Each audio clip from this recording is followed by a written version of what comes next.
it's a remarkable piece of footage. If it's a hoax, it's very well done. If it's not, then I would say it's probably revolutionary. It's a fake in my opinion. If you continue to ask questions that are out of bounds, I won't hesitate to terminate this interview. This is powerful because this is not a staged event. This is real.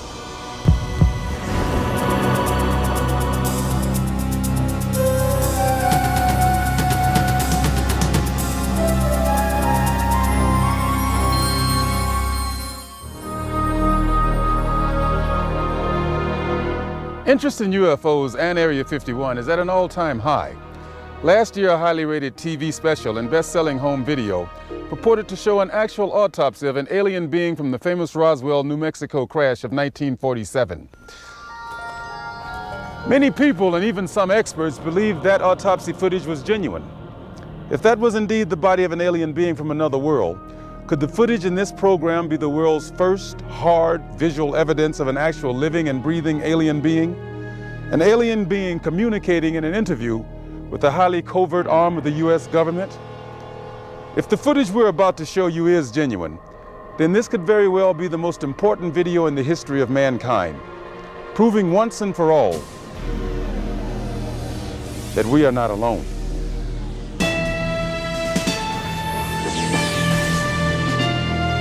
Within Nevada's Nellis Air Force Range, protected by the tightest security in the world, is the Groom Lake Test Site, aka Dreamland, aka Area 51, an installation so secret the government cryptically acknowledges its existence only as an operating location. Until recently, the military flat out denied the presence of such a base. It has served as the testing ground for many secret research and development projects, such as the U-2 and SR-71 Blackbird spy planes, the F-117A stealth fighter, and now the SR-75 penetrator, the super-secret replacement for the SR-71.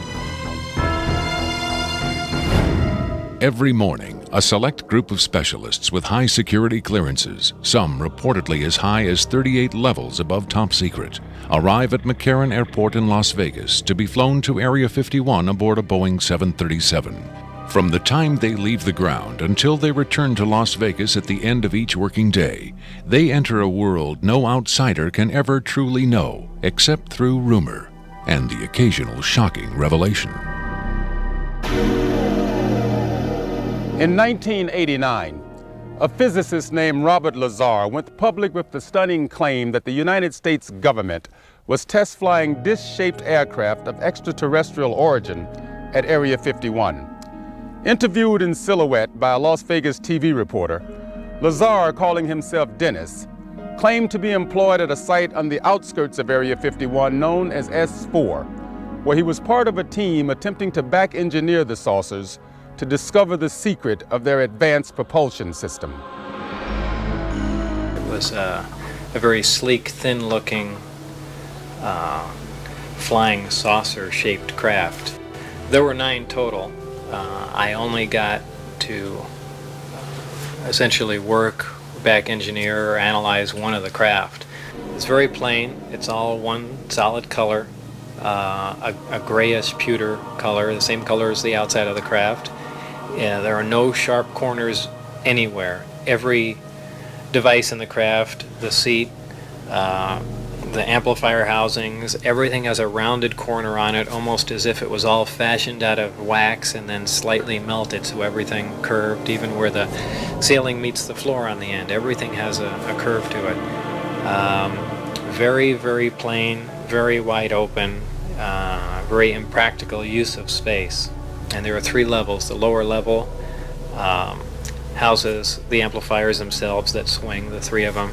The center level is where you enter the craft, where the seats and the amplifiers are, and the top level is a small area, and I did not have access to that, so I don't know what's up there. Absolutely alien craft, there's no question about it. Well, first of all, the scope of the project was to back engineer it. If they were United States craft, we wouldn't be going backward trying to find out how they were built if we had built them. Second of all, the size of the equipment inside, the size of the seats, the materials that were in use, completely alien to us, pardon the pun, and the fuel, element 115, essentially non-existent. All these factors together, and of course the briefing information stating that they were alien craft. Along with Robert Lazar, rocket scientist David Adair is one of the few individuals who will go on record concerning his personal experiences with alien technology at Area 51. Was not of our origin. They shouldn't have let me see that. And then in the results of it, they locked me in a room. And the reason they locked me up in a room was because I wouldn't tell them any more about how the engine would function, and they started getting a little bit more perturbed about that. A former consultant to NASA and top aerospace companies, Adair claims that in 1971 he was brought in to study the engine of a downed flying saucer.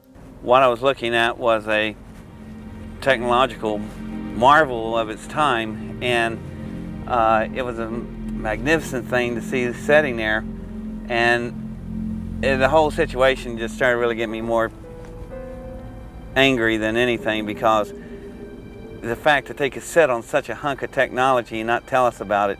Here we are using liquid fuel engines and rockets at NASA, and here they got an engine that's probably, in theory that we know of, could be a speed of light, an engine capable of speed of light or even faster. Ufologist and lecturer Sean David Morton has appeared on Sightings, Strange Universe, and Hard Copy. He offers his own perspective on Lazar's stunning claim and the super-secret Area 51. Area 51 is approximately 135 miles north of Las Vegas. It sits in a box that's at the western middle corner of the Nellis test site. It was originally called the Groom Lake Facility, and Area 51 actually gets its name from a bombing classification. There's Area 49, 50, 51, 52, et cetera, et cetera. So one of the things that Robert Lazar told us was that if we simply went out to a black mailbox at 6:30 p.m. on Wednesday nights, that we would actually see flying saucers, that these objects would test, and that this was the military testing time between 6:30 and 9:30, and then early in the morning between about 3 a.m. and about 6 a.m. Vigorous efforts have been made by employees of the government and others to debunk Lazar's claims and discredit him personally. Nevertheless, Area 51 has become the center of a raging controversy, whether in fact certain clandestine agencies of the U.S. government are in secret contact with alien beings. Project Sigma was supposedly a deal between the United States government and various extraterrestrials that after the Roswell crash of 1947, that an organization called Majestic 12 was formed, and then in 1953, President Eisenhower was then brought in on this. Well, there was a negotiation going back and forth between the United States military, the government, and the extraterrestrials. Apparently, we had a number of things that the extraterrestrials wanted. Number one, the military needed hardware. We wanted technology, we wanted weapons technology, propulsion technology, metallurgy technology, and in exchange for this, the ETs were willing to trade us their hardware for our software, and software namely being us. What they primarily wanted was genetic material, and in exchange for that, they were willing to give us certain technological advances, like a number of flying saucers. It is out of Area 51 that the tape we are about to show you was supposedly smuggled. On Friday, July 26, 1996, the offices of Rocket Pictures, a producer-distributor of motion pictures and television programs, received a phone call. A male voice, identifying himself only as Victor, claimed to be in possession of a videotaped interview with an extraterrestrial being. Tom Coleman, president of Rocket Pictures, was intrigued enough to take the call. I, of course, thought this was some hoax. In fact, I thought it might have even been my brother at one point. But as we spoke, this was someone who seemed to be very serious. We went back and forth on this, and I basically decided that, this is a little bit too weird for me. Thank you and goodbye. As I hung up, I had a very strange feeling that maybe, just maybe, there was something here. He said he had a tape of a space alien, an ET, that was being held in a military installation in Nevada. I'm not sure as a prisoner or a guest. And he had this on tape. As we've already heard from Sean Morton and others, this is not the first time allegations have surfaced that the U.S. government is playing host to extraterrestrial biological entities, or EBEs. The first and most famous alleged contact was the Roswell flying saucer crash of 1947. This is the incident from which the alien autopsy footage supposedly originated. But there have been persistent rumors that not all of the aliens retrieved from the Roswell crash were dead. The final fate of the survivors, if any, is unknown. 2 years later, however, in 1949, another alien is reported to have survived a saucer crash, and this being, known as EBE-1, was taken into custody and kept at a safe house. EBE-1 supposedly suffered from chronic health problems, which the doctors of the time were helpless to treat. According to a controversial, possibly fraudulent briefing document dating from the Jimmy Carter administration, EBE-1 was interviewed by means of pictographs, from which it was learned that he came from the Zeta Reticuli star system. Can we eliminate one or more of these categories from discussion? The laborious process of developing a set of symbols that could be used and understood by both human and alien amounted to the creation of a new language. If such an effort was made, it represents the greatest achievement in linguistics since the deciphering of the Rosetta Stone.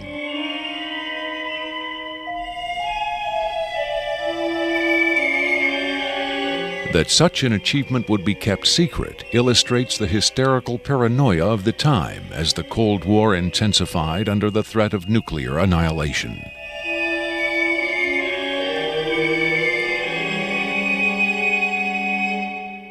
The so-called Carter Aquarius briefing document states that EBE-1 died of unknown causes on June 18, 1952.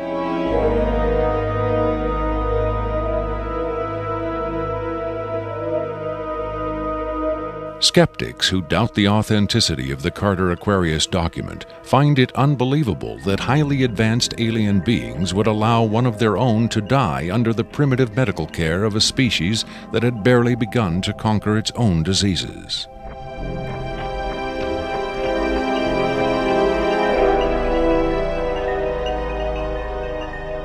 But as we will hear, there are those who claim that to the aliens, death is not a final end to be feared, but a mere transition.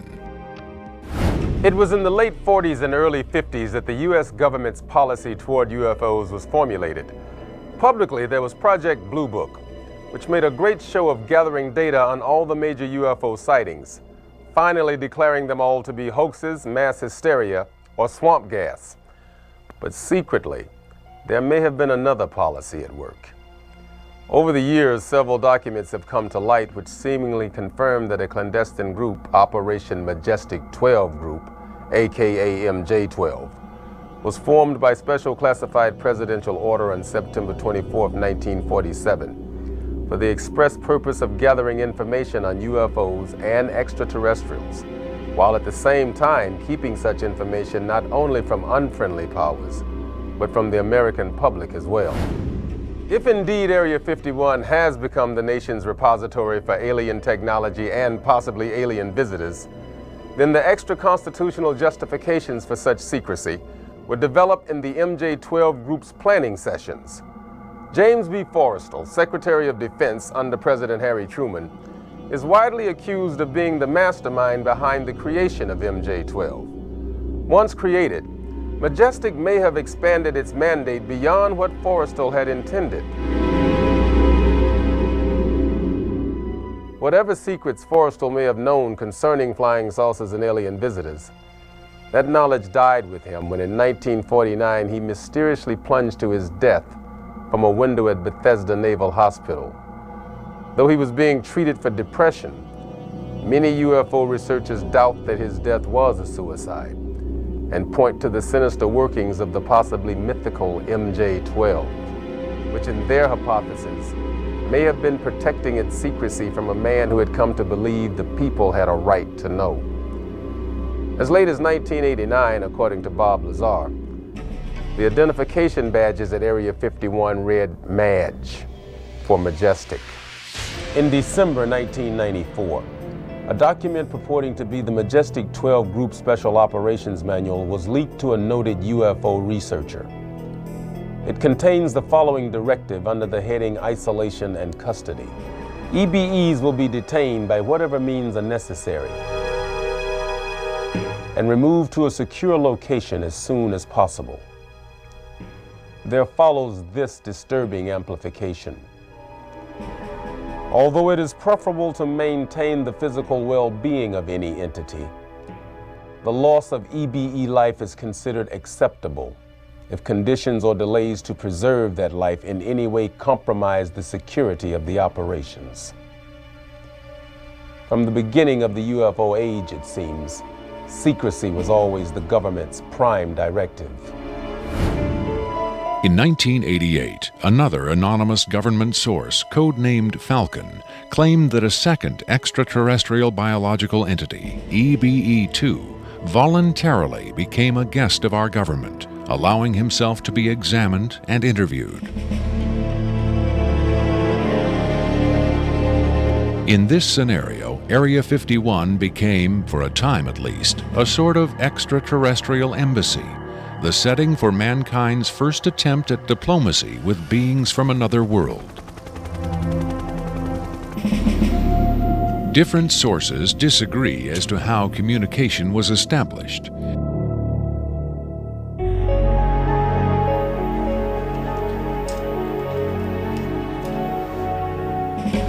There is universal agreement that the EBEs are incapable or unwilling to speak human language. In addition to the pictographs used by EBE-1, it has been reported by Falcon that in the early 1950s, EBE-2 was fitted with some sort of artificial voice box, allowing him to speak words, and that he learned the English language very rapidly. Other sources doubt this story, however. By our kind, do you mean we Americans? What has been reported most persistently is that the aliens communicate via thought projection, or telepathy. Would have been tortured, made to give up their secrets, instead of questioned in this friendly manner. We cannot be forced to communicate. Has it been tried? Not by us. We speak to who's ever willing to listen.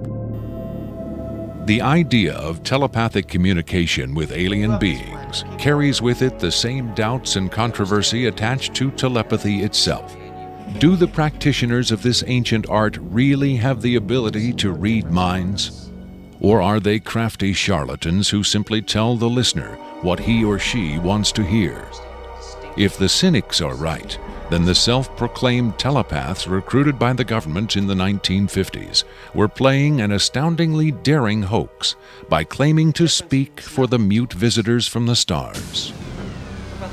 Defenders of telepathy call this notion preposterous and point to the long history of government-funded research into mind reading as proof that their science has merit. In the last 4 decades, there have been persistent, often contradictory rumors and even eyewitness accounts of other alien visitors meeting secretly with military or government officials. But what about today?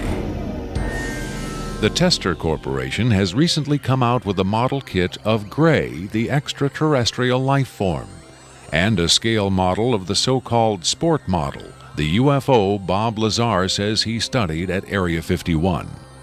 This UFO kit has quickly become one of the most successful model kits in the history of the company. If the military is, in fact, conducting tests of extraterrestrial spacecraft at Area 51, then where are the alien creators of these craft? In his first TV appearance under the pseudonym Dennis, Bob Lazar was asked if there are living aliens at Area 51. Clearly nervous, he evaded the question by saying, quote, "I really want to steer away from that right now," unquote. In subsequent interviews, however, he admitted catching a glimpse of two scientists talking to a strange short figure with long arms. He also reported seeing several documents that seemed to contain first-hand information on alien civilizations. Lazar is skeptical of a claim made by Falcon that a group of EBEs have been given complete control of a separate base within Dreamland. But he does admit having read a report of a tragic misunderstanding between military personnel and alien beings in the late 70s. Lazar states that it had to do with bullets the MPs were carrying, and that the bullets might explode, possibly due to a field the aliens had generated in that area. This encounter supposedly resulted in the deaths of all the humans involved by head wounds. But if there was ever a large-scale alien presence at Area 51, Lazar saw no evidence of it doing his work at S4 in the late 80s. Is it possible that the deadly misunderstanding of 10 years earlier brought human-alien cooperation to an end? In his September 21, 1987 speech to the UN General Assembly, President Reagan himself did little to dispel the notion that this deadly misunderstanding brought human-alien cooperation to an end. In our obsession with antagonisms of the moment, we often forget how much unites all the members of humanity. Perhaps we need some outside universal threat to make us recognize this common bound. I occasionally think how quickly our differences worldwide would vanish if we were facing an alien threat from outside this world. Are the inconsistencies between various tales coming out of Area 51 evidence that these stories are lies? Or are the discrepancies the result of an intentional campaign of disinformation designed to discredit any elements of truth that may be reaching the public? If so, how does Victor fit into the jigsaw puzzle of questionable witnesses to the alien presence at Area 51? Is he a hoaxer, a government dupe, or a frightened whistleblower with the hard evidence to back up his story? I made it very clear to Victor that his credibility was the entire issue here, and that everybody's going to think this is a hoax, and that how are they going to possibly verify this? What he said was, you can do anything you want in terms of verified, any type of due diligence. He will answer whatever questions put forward. We could do whatever type of checking. We could bring in experts. We could have the tape tested. We could, in fact, he encouraged all of these aspects. He just did not want his face and his real name revealed.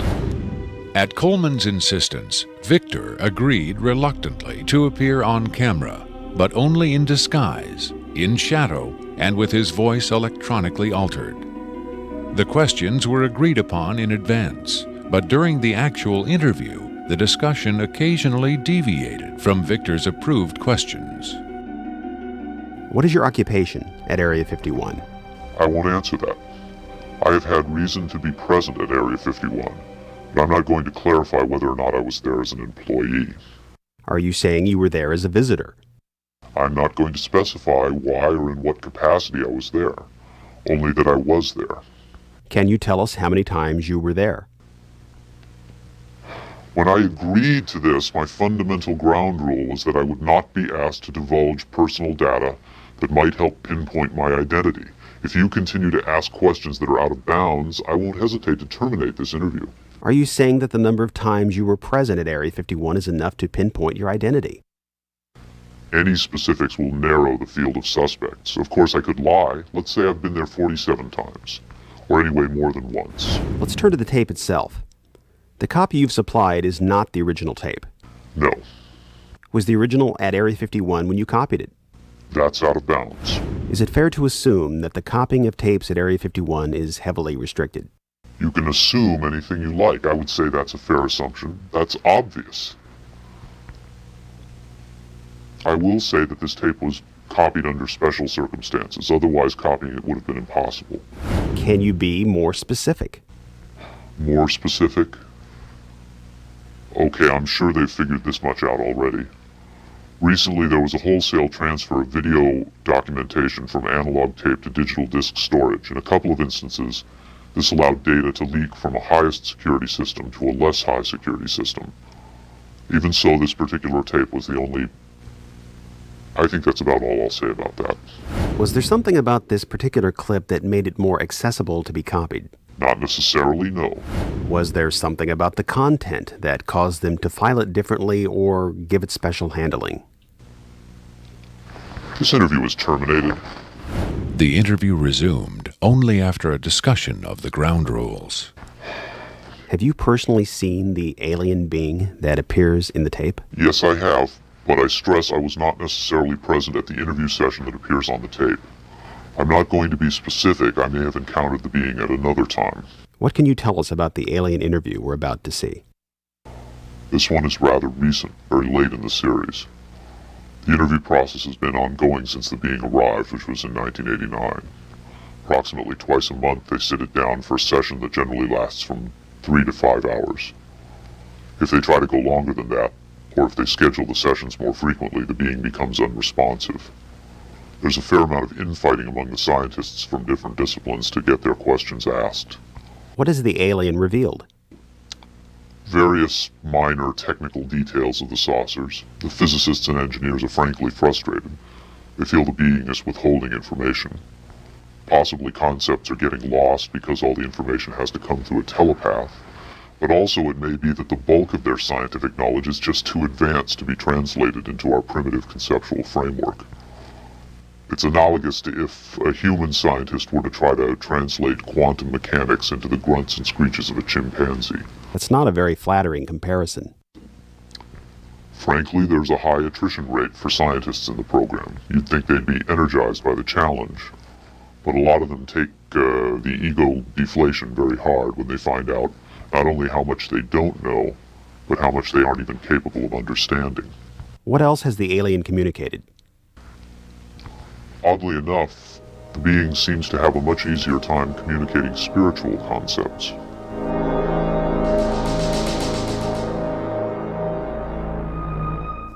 The human body is a vehicle, a vessel.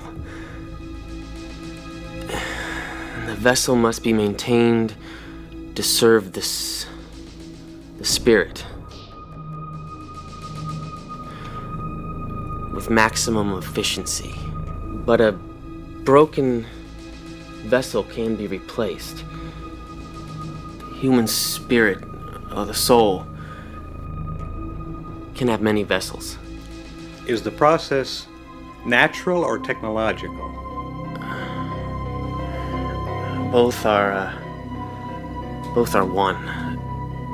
Technology is a natural excrescence of humanity. Technology is a process the vessel uses to perfect itself. So this transference of the soul from vessel to vessel, did your kind create the mechanics of it, or is it a natural... Did it predate the intellectual creation? Before understanding must come acceptance. And it's not technological. Well, I think what he's trying to say is that the question is meaningless. The soul can travel from vessel to vessel. Reincarnation, transfiguration, whatever. It's real. What I'm getting at is, does he know how it's done? Victor uses the term vessels to refer to the alien's conception of the body as a disposable vehicle for the soul. The UFO cult known as Heaven's Gate used the term containers in a similar context. The mass suicide of the Heaven's Gate cultists illustrates the dark side of accepting such ideas at face value. Doe, the Heaven's Gate cult leader, preach that humans can pass from container to container. The mysterious Victor, on the other hand, harbors no such belief. In his interview, recorded months before the Rancho Santa Fe tragedy, Victor made his attachment to his own earthly vessel abundantly clear. And let me just state here publicly, to head off any clever ideas anyone might be having, I have never been, am not now, and never will be suicidal. But how would the public know if something happened to you, since we don't know who you are? I'm taking care of that, trust me. If something happens to me, if I die, people will know who I am. Do you think it's a reassuring sign that these aliens can communicate with us on a spiritual plane? It would be nice to think so, but I'm not sure if it's really such an achievement considering the mismatch between our intellects. I mean, you're not going to have much luck making your dog understand calculus. But if you pet him on the head and say, "Good dog," aren't you communicating spiritually? And doesn't the animal control officer say, "Good dog," when he comes to put some poor stray to sleep? Doesn't the vet try to reassure the animal just before he spays it? When you're dealing with beings whose intellect is so far beyond your own, I don't think it's safe to assume they have your best interests at heart. What about the content of the tape segment you brought? As I said, this is late in the series. In fact, it's quite close to the end. Because of his unwillingness to reveal his own identity, Victor's story stands or falls on the credibility of the tape he supplied. Here, exclusively, for the first time anywhere, is the uncut, uninterrupted alien interview tape, shown in its entirety in real time.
You removed the soundtrack from the tape before you turned it over to this program. That's correct. I can't allow the voices of the project personnel to be heard by the general public. There's a very good chance their family or friends on the outside might recognize them. Isn't your purpose in releasing this tape to expose Area 51 to the world? My purpose is to expose the existence of the aliens, not compromise these individuals. I made the decision to come forward. I'm taking precautions to protect my own identity, and I don't think it's fair for me to put these others in danger of exposure. In any case, the interview on the tape went nowhere. It was interrupted, as you'll see. Can you describe for us what we're seeing? All right, we're looking at the interview suite at S4. It's kept dark for the comfort of the aliens. The figure who is just barely visible in the left foreground is the telepath, and behind the camera is a raked seating area for observers. Although in this case, I believe the only other person present was a military aide. The alien is seated behind a glass partition in a biocontainment area, which is maintained at Biosafety Level 2, the lowest designation. That's primarily for the protection of the aliens, not us. The theory is that if they were going to infect us with an alien bug, it would have happened 50 years ago. In fact, all the indications are the aliens eliminated microbial and viral life from their own ecosystem long ago. They aren't susceptible to our diseases directly, but it has been shown that microbes can reproduce and form colonies within their respiratory systems, which tends to exacerbate the debilities they seem to suffer anyway in our environment. In fact, you can see here the alien is beginning to flag. The interview was not going well. The telepath was trying to clarify some points from a previous interview, but he wasn't receiving coherent responses. As you can see, the being is in real distress. At this point, the telepath is sending out a message to the medical staff. He's trying to communicate with the alien, but he's getting no response.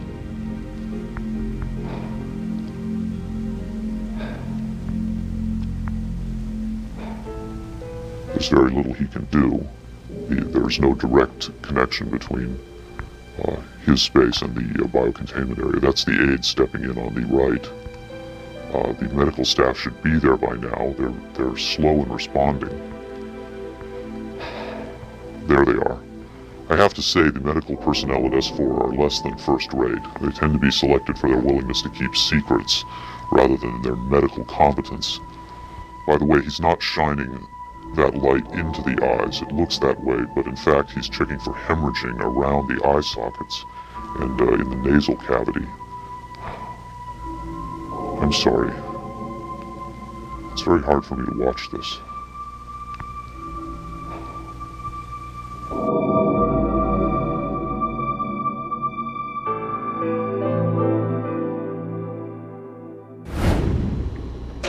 You're asking me if I think this is real? That have I finally seen a space alien?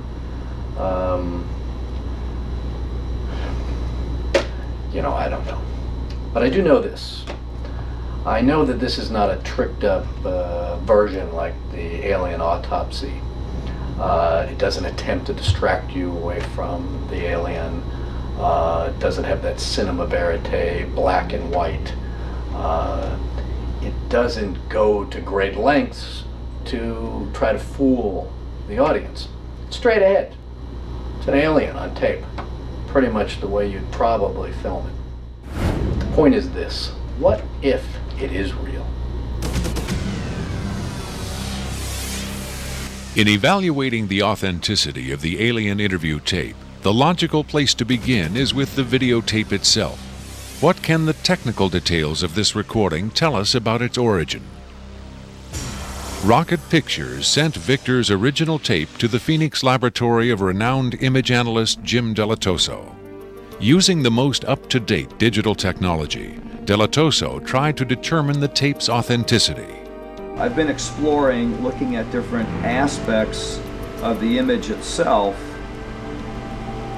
to develop questions for a matrix on is it real or is it fake. I grabbed a frame in the computer and we're outputting it now in digital format, and you can see that we have an absolutely solid picture. What we've done is taken the picture and moved it over so that we can look at the information that's in between the frames. Now, when we look at the motion video, we can see that it still is not bad. And when we have this little indicator down here, it tells me that the original image was transferred using some kind of time-based corrector. These are video screens up here, television, video monitors, and they're off at an angle.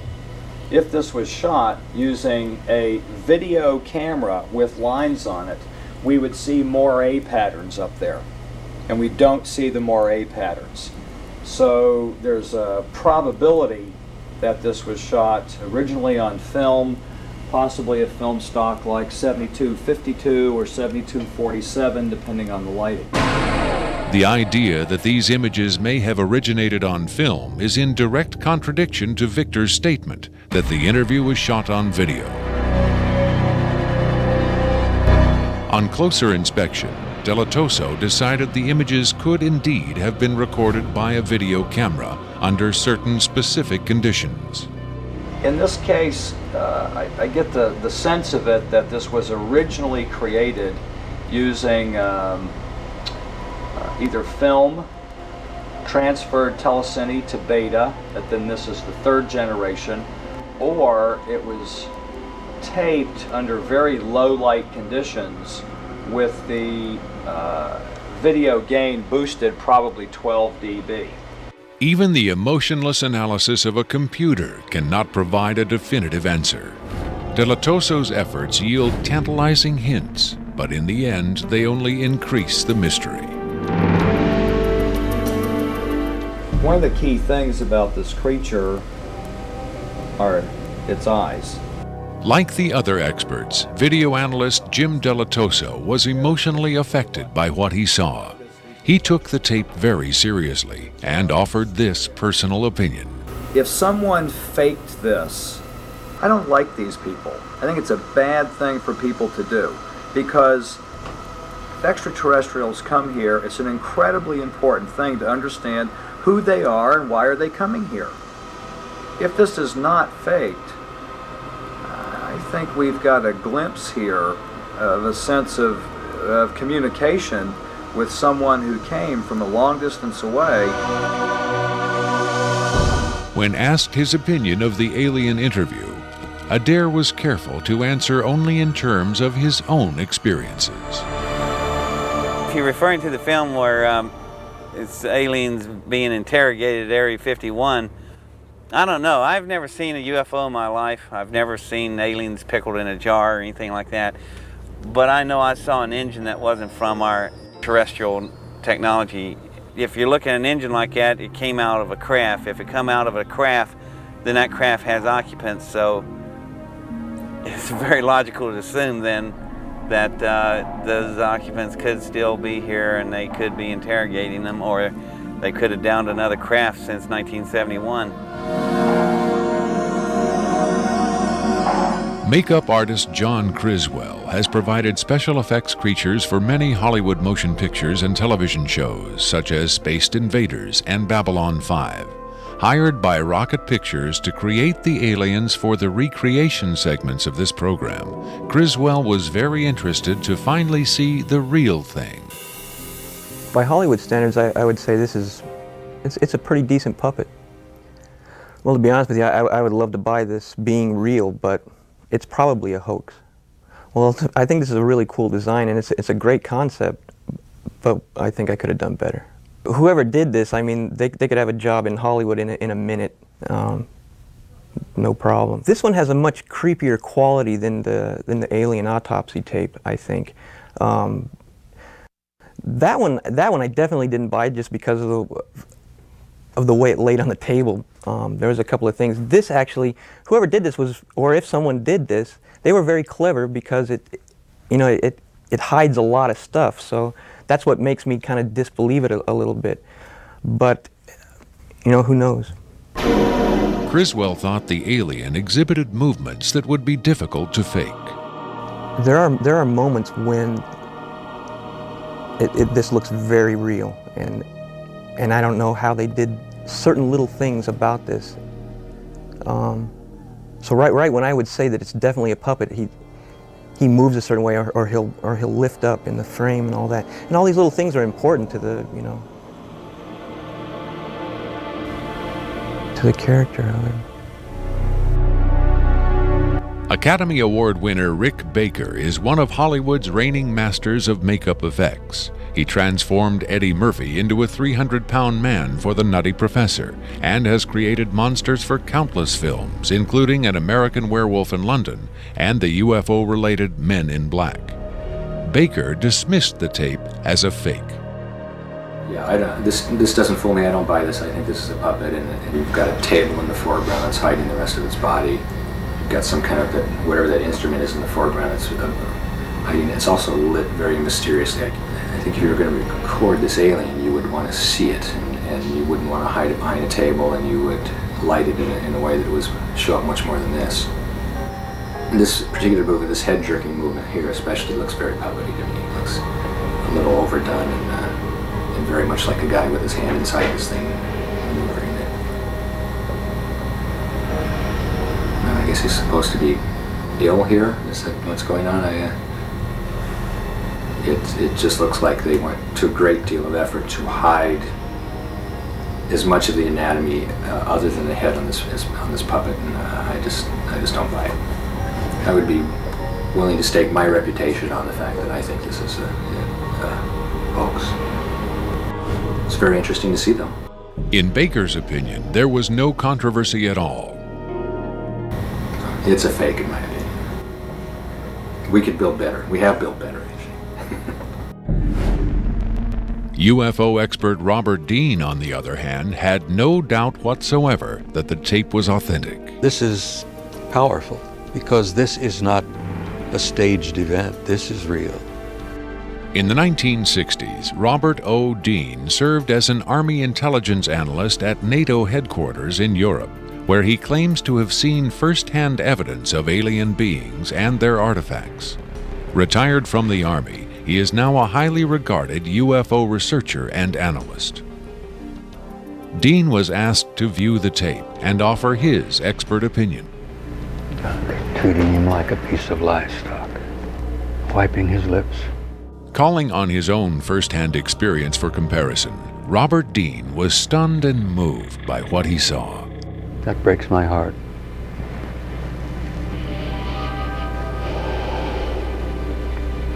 I think you've got yourself a piece of legitimate footage here, and I think you've got your hands on some pretty sensitive material. I don't know how the hell you got this. I don't know who you got it from, and frankly, I don't want to know who you got it from. But you got yourself a tiger by the tail with this footage. I would say, and I know that that's one of the things you ask of me, is that you've got yourself some legitimate footage of one of the little guys being interrogated and filmed. And there's a reality to it, and there's a sensitivity to it that literally breaks my heart. But I tell you very strongly, you've got something here that is very sensitive. Well, I know that the level of classification on this kind of a thing is so far damned above top secret that you can't imagine how sensitive this kind of thing is, and how delicate it is, and how tightly the government sits on anything like this. Sean Morton looked for clues to the tape's authenticity in the technical details of the interview's setting. Okay, there's a couple of interesting things about the tape right off the bat. Morton tried to decipher the time code at the bottom of the screen. First off, what you're looking at in the time code is DNI's Department of Naval Intelligence. So Department of Naval Intelligence, this would probably be a file number 27. It could be a security level, however, because security levels are supposedly go up to Q36, or the highest ones that we know about. The first interesting thing about that is that I'm noticing what looks like a medical monitor, and look at how slowly and erratic the heartbeat is. The heartbeat is literally 1, 2. It's very, very erratic, and it looks as though the heartbeat being as erratic as it is only about, from counting that, it looks like it's about 30 a minute or so. Morton suggested an alternate explanation for the video's dim lighting. One of the unusual things about most of these particular race of aliens is they are very, very sensitive to light. So a lot of these interviews are conducted in very darkened rooms. To Morton's eye, many features of this alien dovetailed with accounts of other first-hand contactees. Another strange thing about the physiognomy of these creatures is, as well, is if you will notice that the neck itself is not at the back of the head like a human being is. The neck is actually in the center of the head, which is what actually gives it problems holding its head and its neck up. Whatever this is, it's being taken, the interview is actually being done through a piece of glass, which is probably something somebody faking the photographs probably wouldn't think about. Right there we see that the creature appears to be choking. The dark eyes, in many cases, are actually a form of lens that guards the creature against untoward sunlight. It's a remarkable piece of footage. I mean, it's very, very, very, very interesting. If it's a hoax, it's very well done. If it's not, then I would say it's probably revolutionary. Another expert who was asked to examine the tape was Michael Hesseman, one of Europe's leading UFO researchers and author of the international bestseller Beyond Roswell. When I got the first information about the alien interview footage, and when I saw the first picture, I said there might be a connection to a real incident. Hesseman was intrigued both by the alien's appearance and by Victor's claim that the being arrived at Area 51 in 1989. If it is authentic, it might be the most significant film ever published, ever shown on television. For several years now, Hesseman has been investigating reports that the South African Air Force shot down a flying saucer in the Kalahari Desert in 1989. According to Hesseman's sources, 2 survivors were retrieved from the downed saucer. One was sent to Wright-Patterson Air Force Base in Ohio, and the other to Area 51. The extraterrestrial in Victor's tape bears a striking resemblance to descriptions of the Kalahari ET, and the timing of its appearance at Area 51 is consistent with the South African incident. If you see the drawings we have of the Kalahari alien and the descriptions we have, it seems to be the same being. And the Kalahari incident puts the alien interview footage into a context and gives it at least a probability that it might be real. It might be the real stuff, we just don't know. Whitley Strieber, best-selling author of Communion, claims to have had numerous personal contacts with alien beings. He has become the de facto spokesman for the growing number of people who claim to have been abducted by extraterrestrials. The nationally syndicated television program Strange Universe asked Strieber and several other abductees to view the alien interview tape. What Strieber saw left him profoundly shaken.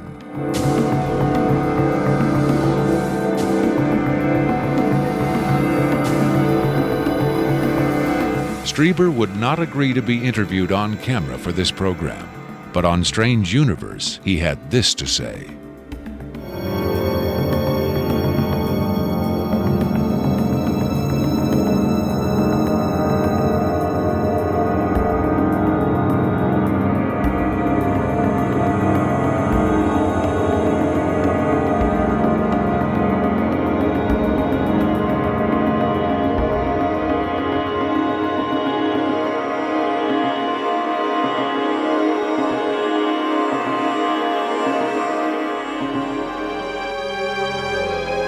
On May 23, 1997, Victor gave a radio interview on the nationally syndicated show Coast to Coast AM with Art Bell. Speaking by telephone from an unknown location, Victor answered questions from host Art Bell and his guest, UFO expert Sean Morton. From the Kingdom of Nye, Coast to Coast AM continues with Art Bell. It is going to be a very interesting morning. Let's see if we've got Victor on the line. Victor, are you there? I'm here. Welcome to the program, Victor.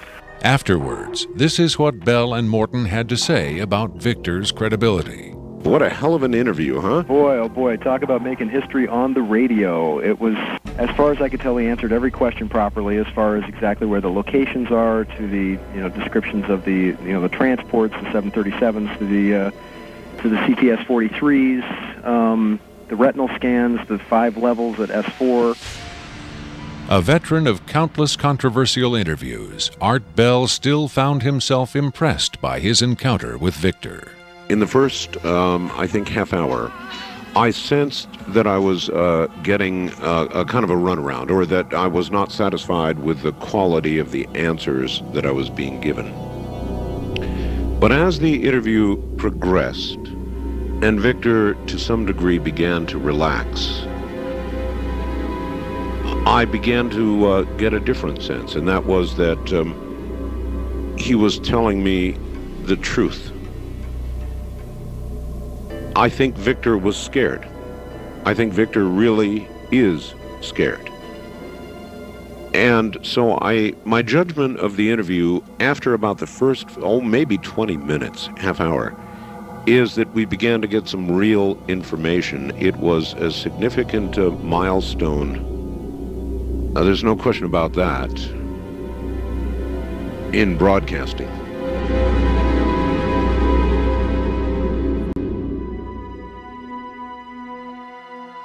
If the government has really been in contact with superior aliens, wouldn't we see some evidence of it? For instance, amazing new scientific discoveries. Limitless free energy? A cure for cancer? We might, if the government's motive were the betterment of mankind. The government's motive is control. And just as much as they crave control, they fear loss of control. Knowledge is power, but power does not necessarily confer competence. The people at the top of this program are intellectually very average. They're not capable of making proper use of what's been handed to them, but they have no intention of letting anyone else ever get a chance to solve the puzzle. And let's not forget there's also the real possibility that the government is being manipulated by the extraterrestrials for their own purposes. You could have released this tape to the news media, but you insisted on being paid for it. Doesn't that cast doubt on your own motives? Yes, and I was aware of that going in, but that's a cross I'm prepared to bear. I find it disgusting that the most important event in human history is being kept secret simply because certain unimaginative officials have the power to do so. But at the same time, I do see the irony in my own actions. All I can say is, had I had the choice, I would not have insisted on profiting from this revelation, but since by lifting this veil I've endangered not only my career but possibly my life, I felt the need for some small measure of monetary freedom to deal with any eventualities. And let me say, I could have demanded significantly more money than I did if I had been willing to compromise my anonymity. There have been other whistleblowers who jumped at the chance to become celebrities, which I think casts even more doubt on their motives than some people may be casting on mine. Do you believe your life is in danger as a result of making this tape public? I would hope not.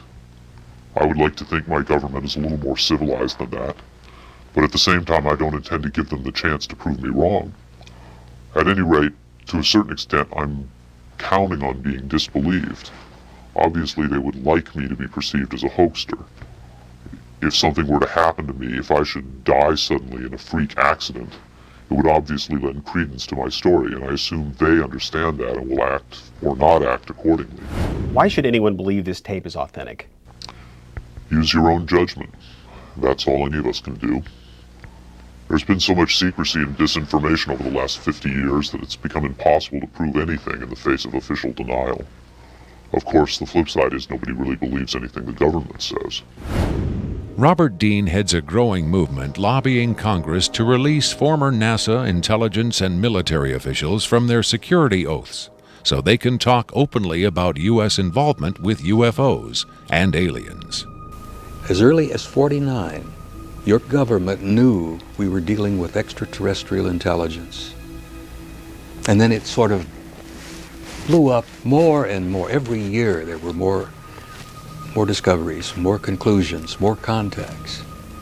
And as you probably know, we have indeed retrieved crashed hardware, and we have reverse engineered it, and we have indeed been flying some of that hardware in this base not too many miles outside of Nellis, near Las Vegas. Dean believes the time has come for the government to tell the people what it knows. The truth has got to come out. We're over 30 years too late. The people not only have a right to know, they have a need to know. And damn it, I stand in this belief, and I will say this and stand by this till the day I die. Congress has the responsibility, Congress has the obligation to the people, to the Constitution, and to the nation.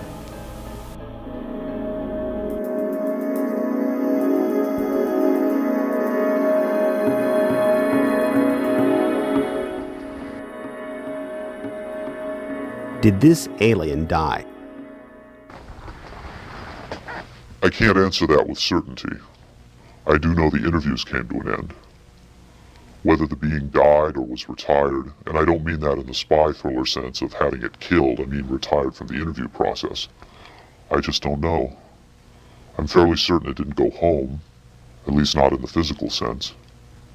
But these beings, they don't seem to be very concerned about dying or avoiding death. Why do you think that is?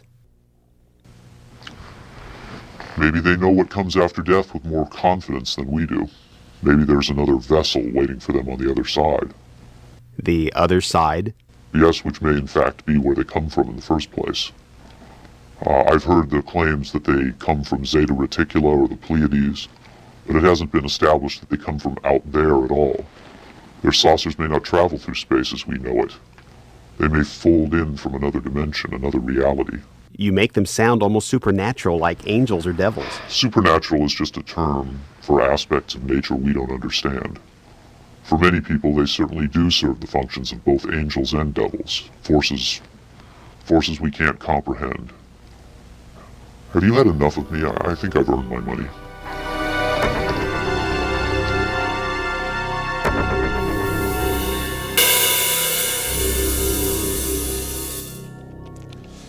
Is seeing believing? Can the images on this little tape really be what Victor claims? To even take the question seriously requires a belief in the possibility of wonder, a willingness to accept an almost unimaginable truth. It's far easier and safer to label it a hoax. I'm standing on Nevada Highway 375. America's official extraterrestrial highway, redesignated last year by the legislature in acknowledgement of the worldwide fame that has become attached to this desolate spot. Beyond those mountains is Area 51, the most widely discussed secret place on Earth. Whether as a hoax or mind-expanding revelation, this alien interview is now a part of the Area 51 legend. There will come a day when the secrecy at Area 51 ends. When that day comes, then we will know whether this tape was real and what the true motive was for its sudden appearance. Until then, we can only speculate, investigate, and hope.